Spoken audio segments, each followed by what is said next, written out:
Merci de regarder. Continuons. Nous allons mettre au jour 20 cultures qui refusent de disparaître. Certaines nourrissaient jadis des villages entiers. D'autres étaient si fiables que des familles misaient leur hiver sur elles. Elles peuvent paraître surannées, mais dans la fragilité de notre système alimentaire, elles sont peut-être bien les légumes les plus judicieux que vous puissiez cultiver. Elles sont peut-être les légumes les plus ingénieux que vous puissiez cultiver. Dans les terres agricoles vallonnées de Pennsylvanie, où les Amish soignent leur culture depuis des siècles, une tomate a acquis une réputation si tenace qu'elle est devenue la pierre angulaire de leur cuisine, la tomate Amish Paste. À l'opposé des petites variétés aqueuses des supermarchés actuels, cette tomate fut sélectionnée pour sa substance. Épaisse et charnue, avec une chair dense et presque sans pépins, cette tomate a été conçue pour la cuisson. Pas pour son apparence, mais pour la survie.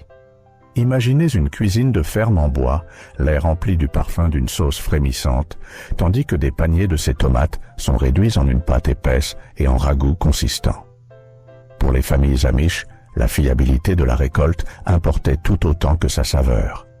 Chaque récolte signifiait des bocaux de sauce en conserve alignés sur les étagères, prêts à traverser les longs hivers où les légumes frais se faisaient rares. Ce n'était pas juste de la nourriture, c'était du réconfort, de la tradition et de la résilience scellée dans le verre. Cet héritage raconte aussi une histoire de préservation contre toute attente. Pendant des générations, les fermiers ont sauvegardé ces graines à la main, résistant à la poussée industrielle vers des cultures hybrides et uniformes. Et c'est pourquoi elle survit aujourd'hui, non seulement comme une favorite des jardiniers pour sa douceur et sa polyvalence, mais comme l'héritage vivant d'une communauté qui a placé la durabilité avant la commodité. Si ce voyage vous a plu, laissez un like, abonnez-vous et activez les notifications. D'autres histoires fascinantes de la nature arrivent bientôt. Mais là où cette culture offrait réconfort et force tranquille, une autre allait déclencher une effervescence par sa chaleur et sa couleur, un héritage qui illuminait les cuisines, porteur d'une toute autre puissance. Un piment avec des rayures. Croyez-le ou non, ce petit piment n'est pas seulement épicé, c'est une œuvre d'art.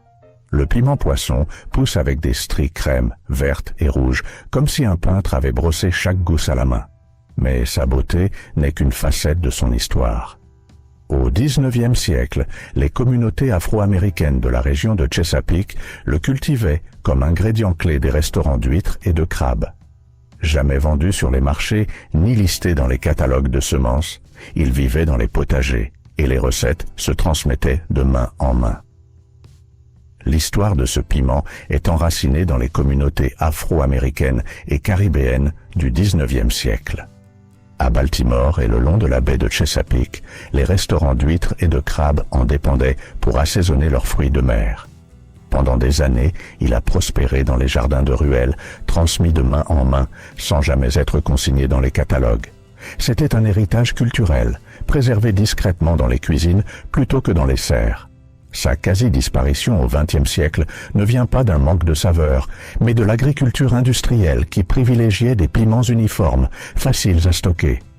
Le piment poisson était trop audacieux, trop différent, et a failli disparaître. Ce qui le rendait si spécial, c'était sa polyvalence.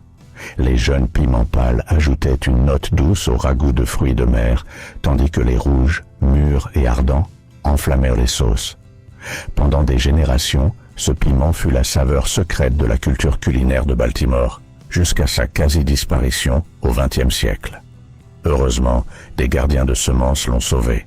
Aujourd'hui, il prospère à nouveau, trésor culinaire et plante ornementale saisissante. Avec ses rayures vibrantes et sa riche histoire, le piment poisson est plus qu'un aliment. C'est la mémoire vivante de la survie, de la culture et de la force dans l'assiette. Un piment qui brillait d'un feu intense dans le secret des cuisines. D'un piment qui brillait ardemment dans les cuisines secrètes, notre voyage s'élève maintenant vers une plante qui se dressait tel un géant dans les champs. Avec ses visages dorés qui suivaient le soleil et ses graines nourrissant hommes et bêtes, cette plante est devenue un véritable symbole de résilience et d'abondance. Si vous aviez traversé un jardin de ferme dans les années 1800, une plante vous aurait dominé de toute sa hauteur, le tournesol mammouth gris. atteignant jusqu'à 14 pieds, avec des têtes dorées si larges qu'elles rivalisaient avec une roue de chariot. Ces tournesols étaient bien plus que de simples décorations. Ils étaient des compagnons de survie. Pendant des générations, les fermiers les ont cultivés non seulement pour leur beauté, mais aussi pour leur utilité. Chaque tête était remplie de graines riches en protéines qui nourrissaient les hommes comme les animaux et qui pouvaient être grillées, moulues en farine ou pressées pour en extraire de l'huile. Durant les périodes de disette, les familles infusaient même les graines torréfiées comme substitut de café lorsque le vrai café se faisait rare. Les tiges, robustes et ligneuses, servaient parfois de clôtures improvisées, tandis que les plantes imposantes offraient de l'ombre aux haricots, concombres et autres cultures à leurs pieds.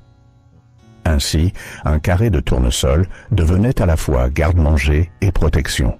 Mais la plus grande histoire du mammouth gris est peut-être sa capacité à perdurer. Malgré l'essor des cultures hybrides conçues pour l'uniformité, cette variété ancienne géante a survécu, transmise par des gardiens de semences qui reconnaissaient sa valeur.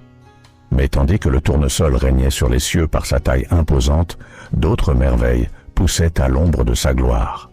Pourtant, tandis que le tournesol régnait sur les cieux par sa hauteur vertigineuse, un autre légume survivant s'affairait à grimper à sa propre manière.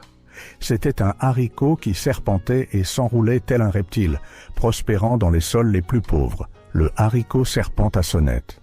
Nommé pour les zébrures violettes qui ondulent le long de ses gousses vertes et élancées, ce haricot ancien n'a pas seulement une apparence saisissante, il a forgé sa réputation de survivant. Dans tout le sud des États-Unis, on dépendait autrefois de lui, car il fournissait de la nourriture là où presque rien d'autre ne pouvait pousser. Ses tiges grimpaient à plus de 10 pieds de haut, s'enroulant autour des tuteurs, des clôtures ou même des pieds de maïs, et continuaient de produire des haricots, bien après que les autres variétés se soient flétries. Même dans un sol pauvre, lorsque la sécheresse ou l'épuisement privèrent la terre de sa fertilité, le haricot serpent à sonnette persévérait, remplissant les paniers de gousses pouvant être consommées fraîches, mijotées en soupe copieuse ou séchées pour les réserves d'hiver. Sa beauté n'avait d'égal que son endurance. Des générations de pionniers ont conservé ses graines, sachant qu'ils pouvaient compter sur lui lorsque les conditions devenaient rudes. Et tandis que l'agriculture industrielle s'est plus tard tournée vers des haricots plus petits et uniformes, mieux adaptés au transport, le haricot serpent à sonnette a perduré dans les potagers, préservé par ceux qui appréciaient non seulement son rendement, mais aussi son histoire. Autrefois presque disparu, il prospère aujourd'hui à nouveau dans les jardins familiaux, grimpant et s'enroulant avec la même ténacité qui lui a permis de traverser les siècles. Grimpant et s'enroulant avec cette même ténacité qu'il a portée à travers les siècles. Sous ses lianes, un autre survivant silencieux attendait son heure, vert à l'extérieur, mais cachant un cœur d'or. C'était la courge long pie, un légume qui prouvait que la résilience pouvait se conserver tout l'hiver. Avec sa forme de courgette surdimensionnée, cette variété ancienne à la peau simple dissimule l'un des secrets les mieux gardés de la Nouvelle-Angleterre. Une courge qui se conserve des mois et devient plus douce avec le temps. Mais sous cette peau banale se cache l'un des aliments de survie les plus fiables de la région. Une culture prisée non pas pour son éclat, mais pour son endurance. Dans les années 1800, les familles de Nouvelle-Angleterre dépendaient des courges long pie pour traverser les hivers les plus rudes. Alors que la plupart des citrouilles pourrissaient en vite, celles-ci se conservaient des mois dans des caves fraîches, empilées en rangées ordonnées, comme une assurance contre la faim. Plus elles reposaient, plus leur chair devenait sucrée, les rendant parfaites pour les tourtes et les ragoûts qui réchauffèrent les foyers lorsque la neige isolait les campagnes. Imaginez des cuisines éclairées à la bougie par des nuits glaciales où des tranches de long pie étaient cuites pour devenir des desserts dorés, apportant réconfort et calories quand les deux manquaient cruellement. Au-delà de la table, leur capacité de conservation racontait une histoire plus profonde. Ces courges ont été transmises de génération en génération parce qu'on pouvait leur faire confiance. Quand d'autres courges échouaient, la long pie perdurait. Et tandis que les supermarchés modernes se tournaient vers des variétés plus rondes et standardisées, cet héritage a survécu grâce à des jardiniers et des conservateurs de semences qui ont reconnu sa force tranquille. Elle reste une favorite des adeptes de l'autosuffisance et des chefs, la preuve que la beauté d'un légume ne réside pas toujours dans son apparence, mais dans l'histoire de survie qu'il porte en lui. Et tandis que la courge protégeait sa douceur au plus profond des mois d'hiver, elle assurait sa place dans l'histoire de la survie. Pendant que la citrouille veillait sur sa douceur jusqu'au cœur de l'hiver, une autre racine gisait cachée sous la terre, déployant des lianes qui offraient à la fois nourriture et guérison. C'était la patate douce Beauregard, une culture qui transformait les jardins les plus modestes en véritables réserves d'abondance. Créée en Louisiane dans les années 1980, cette variété de patates douces s'est rapidement répandue dans le monde entier pour une raison simple: l'abondance. Un seul plant peut produire jusqu'à 10 livres de tubercules, ce qui en fait l'un des légumes les plus généreux jamais cultivés. Mais ce qui rend la Beauregard vraiment remarquable, c'est sa polyvalence. Sa chair d'un orange profond est riche en bêta-carotène et en sucre naturel, ce qui en fait un pilier pour les tourtes, les frites et les plats rôtis. Pourtant, même au-dessus du sol, ses lianes et ses feuilles sont comestibles, offrant aux familles une source constante de verdure lorsque les autres légumes se font rares. En période de disette, cela signifiait que rien n'était gaspillé. Les racines comme le feuillage pouvaient nourrir des foyers entiers. Lors des sécheresses et des mauvaises récoltes, la Beauregard a prouvé sa robustesse en prospérant dans des sols où d'autres cultures peinaient. Les agriculteurs en sont venus à la considérer comme une sorte de police d'assurance naturelle. Même durant les années de vaches maigres, la patate douce était synonyme de survie. À travers des siècles de culture, elle continue d'incarner la nutrition et l'endurance, transmettant la sagesse du passé à l'agriculture moderne. Qu'elle nourrisse une famille dans le sud ou soutienne des communautés à l'étranger, la Beauregard porte cette leçon intemporelle. La force se cache souvent sous la terre. Et tandis que la patate douce nourrissait les familles avec ses racines et ses feuilles, elle jouait un rôle essentiel dans leur subsistance. Et tandis que la patate douce nourrissait les familles avec sa racine et ses feuilles, une autre variété ancienne avait déjà pris racine, une qui défiait l'hiver en s'épanouissant à la fois au-dessus et en dessous du sol. Dans le jardin, ses feuilles rondes et tendres comme du beurre peuvent paraître modestes, presque discrètes. Pourtant, derrière cette simplicité se cache un héritage qui remonte aux années 1700. Elle fut notoirement cultivée par Thomas Jefferson dans les jardins de Monticello, où il louait ses feuilles délicates et sa croissance fiable. Contrairement aux laitues modernes sélectionnées pour le transport et une longue durée de conservation, cette variété était cultivée pour sa saveur et sa résilience. Les premières familles américaines la dégustaient fraîche en salade, mais elles la conservaient aussi en saumure, pressant les feuilles dans des bocaux pour traverser les hivers rudes. Ce qui a transformé cette humble verdure en aliment de survie n'était pas seulement son goût, mais bien son adaptabilité. Elle prospérait dans les jardins coloniaux sans engrais chimiques ni pesticides, prouvant que la force pouvait naître de la seule nécessité. Des siècles plus tard, les cultivateurs la prisent toujours pour les mêmes raisons: sa tendresse, sa fiabilité et une histoire qui relie directement l'assiette aux toutes premières fermes d'Amérique. Mais là où cette laitue offrait tendresse et survie discrète, d'autres plantes jouaient un rôle bien différent. Alors que la laitue offrait tendresse et survie discrète, une autre variété ancestrale allait prouver sa valeur dans les climats les plus rudes, se dressant fièrement et prospérant au milieu des vents glacials, là où la plupart des légumes auraient dépéri. Dans les champs d'Écosse, les fermiers se sont tournés vers un légume capable de supporter des gelées implacables, tout en offrant une saveur riche, proche de celle de l'oignon: le poireau géant de Musselburgh. Ses tiges épaisses et ses larges feuilles n'étaient pas seulement un ingrédient de base pour les soupes et les ragoûts, mais aussi un symbole de force face au froid. Pendant des générations, ce fut le légume d'hiver qui ne décevait jamais, comblant le vide entre les saisons lorsque la nourriture fraîche se faisait rare.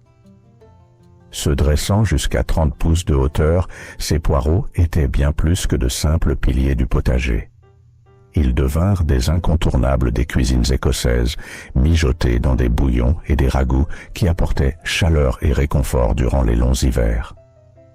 Contrairement aux oignons qui pouvaient geler et dépérir, Le Musselburgh endurait la neige et le gel, permettant aux familles de récolter des légumes frais bien après que la plupart des jardins se soient tus. Pour les foyers ouvriers, cette capacité de résistance était essentielle. Elle signifiait qu'un aliment vert et nutritif restait accessible même lorsque les autres cultures échouaient. Le poireau devint également un symbole culturel. Sa saveur douce et subtile était célébrée non seulement en Écosse, mais dans toutes les îles britanniques, où il a trouvé sa place dans des recettes traditionnelles, comme la soupe cakaliki. Avec le temps, sa réputation s'est étendue bien au-delà de l'Écosse, et il reste aujourd'hui l'un des poireaux les plus fiables pour les jardiniers amateurs du monde entier. Il n'est ni tape à l'œil, ni délicat. Le géant de Musselburgh est robuste, généreux et conçu pour durer, tandis que le poireau forgeait son héritage dans les terres gelées. Pendant que les champs gelés d'Écosse voyaient naître un géant, un autre titan européen germait secrètement en Allemagne. Un légume à la forme si étrange et à la taille si stupéfiante qu'il semblait tout droit sorti d'un conte de fées. Le chou-rave Superschmelz. À première vue, le Superschmelz ressemble à un légume d'un autre monde. Sa tige renflée, semblable à un bulbe, peut devenir plus grosse que la tête d'un enfant, faisant pencher la balance à plus de 8 livres pièce. Pourtant, malgré sa taille monstrueuse, ce chou-rave, héritage allemand, est tout sauf coriace. Sa chair reste croquante, tendre et délicatement sucrée, qu'on la déguste crue en tranches ou lentement rôtie jusqu'à ce qu'elle caramélise. Même ses larges feuilles vertes, souvent négligées, peuvent être sautées ou ajoutées aux soupes, faisant de cette plante un légume dont tout se consomme. Pendant des siècles, les fermiers d'Europe centrale ont prisé le Superschmelz non seulement pour sa saveur, mais aussi pour sa fiabilité. Contrairement à des cultures plus fragiles, ce chou-rave prospérait dans des conditions fraîches et se conservait exceptionnellement bien en cave, fournissant de la nourriture bien après la récolte. Une famille pouvait sortir un seul bulbe de sa réserve au cœur de l'hiver et nourrir tout le foyer pendant des jours. À une époque où la survie dépendait de l'ingéniosité, le Superschmelz était plus qu'un légume. Il était une sécurité contre la faim. Même les agriculteurs s'émerveillent de sa résilience et de sa polyvalence. Malgré sa taille intimidante, il est facile à cultiver et récompense la patience avec l'une des récoltes les plus généreuses qu'un jardin puisse offrir. C'est la preuve vivante que les cultures à l'apparence la plus étrange sont parfois les alliés les plus fiables. Et si les bulbes enflés du chou-rave n'étaient pas déjà assez impressionnants? Et si les bulbes renflés du chou-rave n'étaient pas assez impressionnants, une autre culture allait bientôt porter la taille à un extrême flamboyant. Un piment si grand et si audacieux qu'il redéfinissait l'apparence même du piquant, le jalapeno gigante. De la douceur délicate du chou-rave, nous passons maintenant à l'univers ardent des piments, bien que cette variété ne soit pas seulement une question de chaleur. C'est une question d'échelle. Le jalapeno gigante est à la hauteur de son nom, avec des piments pouvant dépasser 6 pouces de long, éclipsant les jalapenos que la plupart des gens connaissent. Ces piments sont vifs et éclatants. Leur peau verte et lustrée scintille au soleil avant de mûrir en un rouge profond. Mais ce qui rend le jalapeno gigante remarquable, ce n'est pas seulement sa taille, c'est sa productivité. Les cultivateurs découvrent souvent leurs plants si lourdement chargés de piments que les branches doivent être tutorées pour ne pas ployer sous le poids. Les piments eux-mêmes trouvent un équilibre parfait entre chaleur et saveur. Assez piquant pour donner vie à un plat, mais assez doux pour être farci, grillé ou même conservé entier dans le vinaigre. Pour les communautés qui dépendaient des piments non seulement pour leur goût, mais aussi pour la conservation, cela signifiait la sécurité. Une seule récolte pouvait être séchée, fumée ou stockée, offrant de la saveur tout au long de l'année. Et contrairement aux jalapenos plus petits qui se flétrissent rapidement, le gigante reste charnu et plein de corps, parfait pour être farci, grillé ou conservé. Et tandis que le jalapeno gigante a porté son feu au monde entier, il a marqué les esprits par sa taille et sa saveur. Et tandis que le piment jalapeno gigante apportait sa touche de feu, un autre géant adoptait une approche plus douce, s'étirant le long des clôtures et des treillages, avec des fruits qui ont nourri des générations dans les climats plus frais. La courge Boston Marrow. Dans les jardins de l'Amérique des premiers temps, peu de cultures inspiraient autant confiance que la courge Boston Marrow. Sa chair orange vif, à la saveur douce mais riche, est devenue une pierre angulaire des cuisines de la Nouvelle-Angleterre.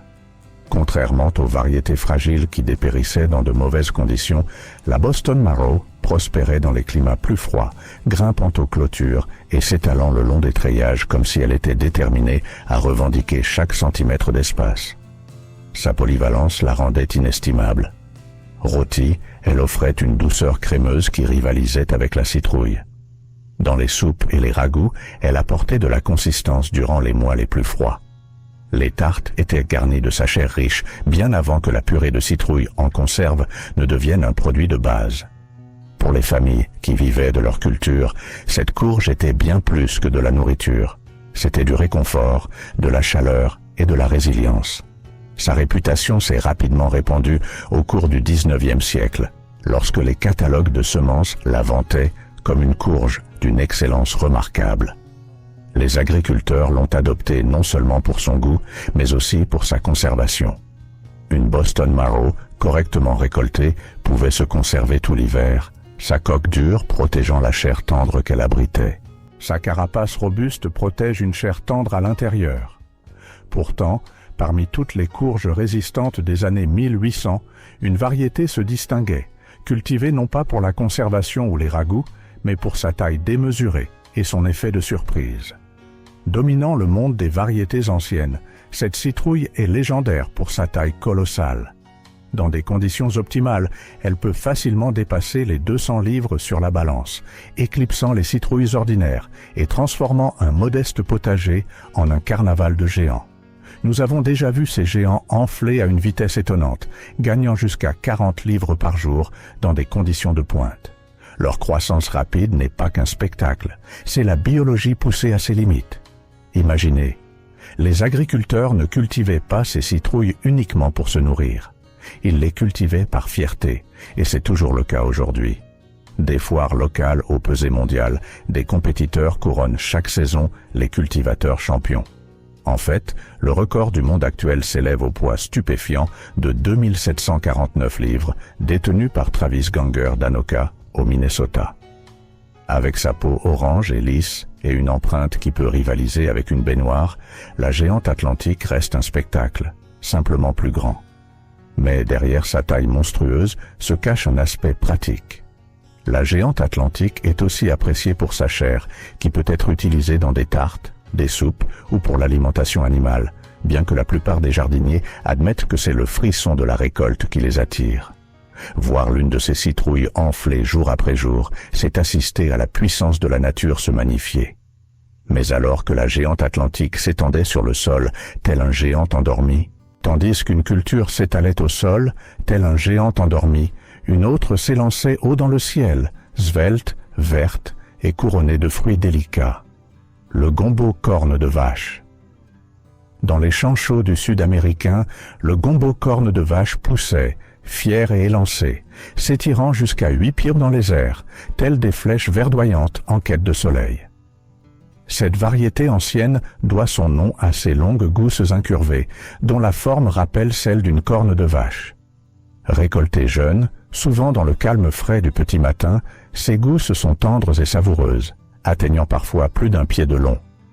Des générations de cuisiniers ont chéri le gombo corne de vache pour sa polyvalence. Frit, en ragoût ou mijoté dans un gumbo, sa saveur apportait chaleur et réconfort à d'innombrables tables familiales.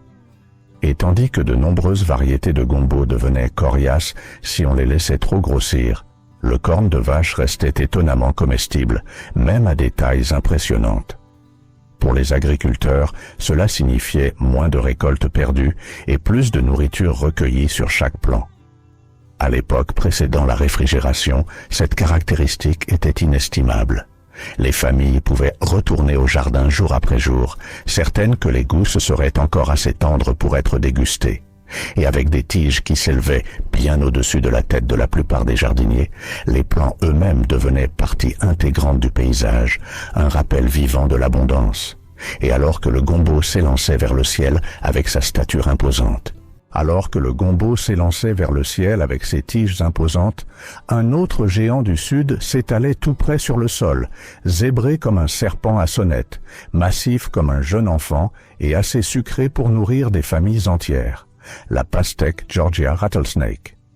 Parmi les plus anciennes variétés de pastèques subsistantes en Amérique, la Georgia rattlesnake ne tirait pas son nom féroce du venin, mais des rayures vertes qui ondulaient sur sa longueur, rappelant les écailles dessinées d'un crotale.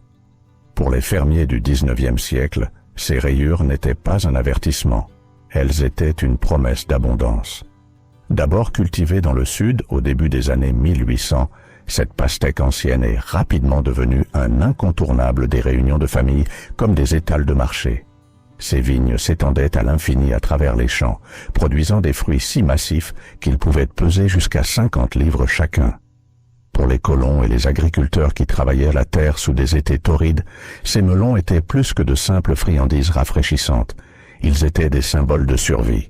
Sucrée, hydratante et nourrissante, la Georgia rattlesnake aidait les communautés à subsister face à une chaleur qui faisait flétrir les cultures moins robustes. Mais ce qui distinguait vraiment cette pastèque, c'était sa longévité. Alors que de nombreux melons se gâtaient quelques jours après la cueillette, la Georgia rattlesnake était réputée pour sa capacité à se conserver des semaines sans perdre sa saveur. Les familles gardaient les melons au frais dans des caves à légumes, les tranchant bien après la récolte pour retrouver le goût de l'été, même à l'arrivée des premières gelées. C'était un cadeau qui faisait le pont entre les saisons, un fruit dont l'endurance était inscrite dans sa chair même. Au fil des ans, les conservateurs de semences et les cultivateurs du patrimoine ont préservé la Georgia rattlesnake, non seulement pour sa saveur, mais aussi pour sa place durable dans l'histoire agricole américaine. En trancher une, c'est goûter à la persévérance de ceux qui extirpèrent la douceur d'un sol impitoyable. Mais si la pastèque promettait douceur et abondance, son histoire était loin d'être terminée. Pourtant, alors que la pastèque promettait douceur et abondance, une autre humble racine prospérait grâce à une force entièrement différente. Résistante au froid, polyvalent et aussi précieux pour ses feuilles que pour ses racines, le navet blanc à collet violet est devenu un aliment de base pour la survie à travers des générations d'épreuves. Toutes les cultures de légende n'ont pas gagné leur renommée par la taille ou la douceur. Certaines, comme le navet blanc à collet violet, sont devenues des icônes de l'endurance. Cette racine ronde et blanche, effleurée d'un phare pourpre là où elle rencontre le soleil, peut sembler modeste, mais pendant des siècles, elle a été l'une des cultures les plus fiables de l'arsenal du fermier. Rustique au froid et de croissance rapide, ce navet prospérait dans les climats où les légumes plus délicats échouaient. Quand les premières gelées balayèrent les champs, les familles pouvaient encore compter sur les rangées de collets violets pour survivre, les racines gonflant sous la terre tandis que leurs feuilles vertes offraient une autre source de nourriture précieuse. En réalité, les feuilles étaient souvent aussi prisées que la racine elle-même, sautées avec des oignons, mijotées en bouillon ou mangées crues pour leur saveur vive et piquante. Cette double récolte rendait le navet indispensable au foyer qui tentait de tirer d'une terre limitée une subsistance à l'année. Historiquement, le navet à collet violet était bien plus qu'un simple aliment de paysans. En temps de guerre et de famine, des armées et des communautés entières ont survécu grâce au navet. Il se conservait bien au frais, nourrissant les familles durant les hivers rudes lorsque les autres provisions se raréfiaient. Pendant le tristement célèbre hiver des navets de la Première Guerre mondiale en Allemagne, ce sont des variétés robustes comme celle-ci qui ont repoussé la famine. Pourtant, malgré sa réputation d'aliment de survie, le navet blanc à collet violet n'a jamais disparu des cuisines. Sa racine douce et légèrement sucrée est polyvalente, qu'elle soit rôtie, en purée ou en conserve, et ses feuilles apportent une explosion de nutriments à n'importe quel repas. Les agriculteurs et les jardiniers continuent de le planter aujourd'hui, non seulement par tradition, mais parce que la fiabilité ne se démode jamais. Après avoir soutenu des nations à travers de nombreuses épreuves. Après avoir nourri des nations entières durant les famines, l'attention se porte sur une betterave si colossale et si vivement colorée qu'elle semblait défier la nature elle-même. La betterave Mammoth Red Mangle, une culture qui ne nourrissait pas seulement les familles, mais des troupeaux entiers de bétail. peu de cultures incarnent l'abondance comme elle. Fidèle à son nom, cette betterave ancienne atteint des proportions gigantesques. Des racines pesant plus de 20 livres n'étaient pas rares.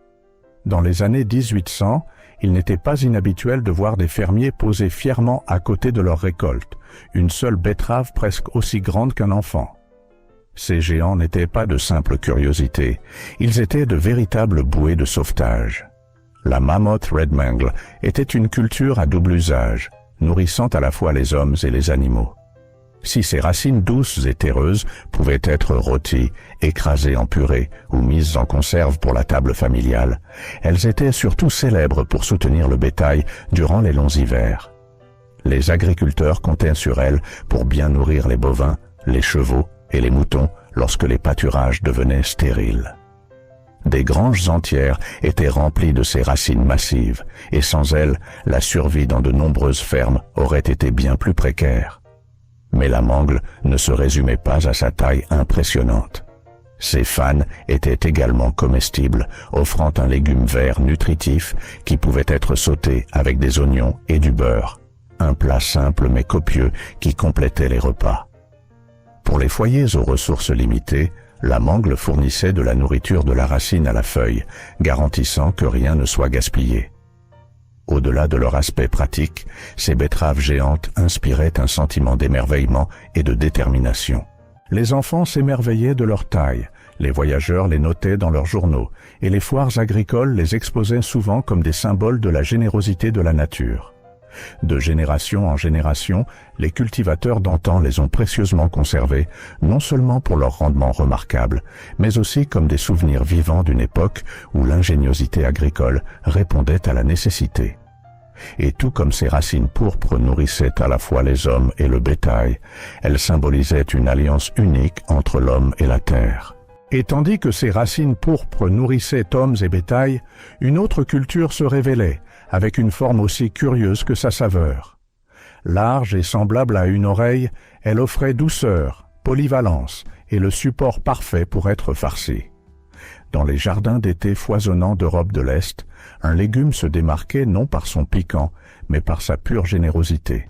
Le poivron doux, oreille d'éléphant, devait son nom à ses fruits massifs et souples qui pendaient à ses tiges tels des étendards écarlates. Chaque poivron pouvait atteindre jusqu'à 20 cm de long, ses larges parois ridées se courbant en des formes qui semblaient presque trop lourdes pour la plante.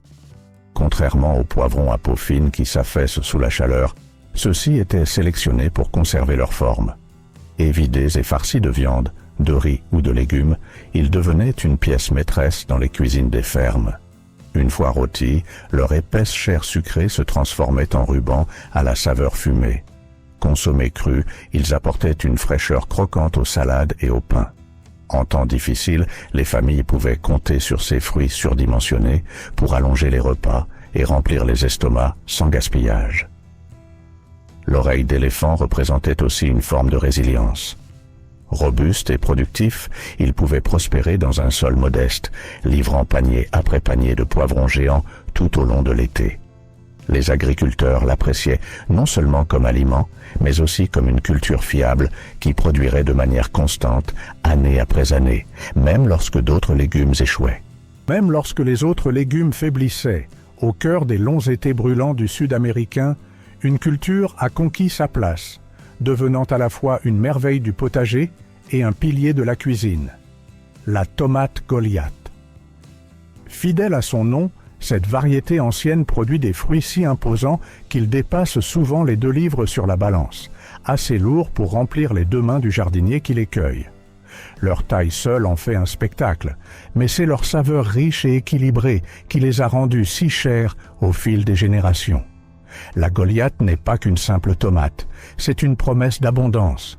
Ces plants poussent hauts et vigoureux, soutenus par d'épaisses tiges capables de supporter le poids de leur énorme récolte. Contrairement à de nombreuses variétés surdimensionnées qui sacrifient le goût à la taille, la Goliath parvient à offrir les deux, une chair dense et savoureuse, avec un équilibre parfait entre douceur et acidité. Tranchée sur du pain, une seule rondelle peut couvrir presque entièrement un sandwich. Réduite en sauce, sa chair dense offre une richesse profonde et savoureuse qui en a fait une favorite des cuisiniers amateurs comme des maraîchers. Historiquement, des tomates de ce calibre représentaient bien plus qu'un repas. Elles étaient des symboles de prospérité. Une seule Goliath pouvait fournir assez de tranches pour nourrir une famille à table, tandis que des paniers entiers sur les marchés attiraient les acheteurs par leur échelle impressionnante. Pour les jardiniers, la Goliath était une pièce maîtresse fiable, une plante qui non seulement survivait, mais prospérait, offrant des rendements constants tout au long de la saison. D'une simple tomate pouvait naître une telle générosité. Après la tomate conçue pour le volume, passons à une herbe qui captive les esprits par son arôme et non par sa taille. Dans un jardin peuplé de géants, une herbe parvient à s'imposer sans jamais avoir besoin de sa stature pour impressionner.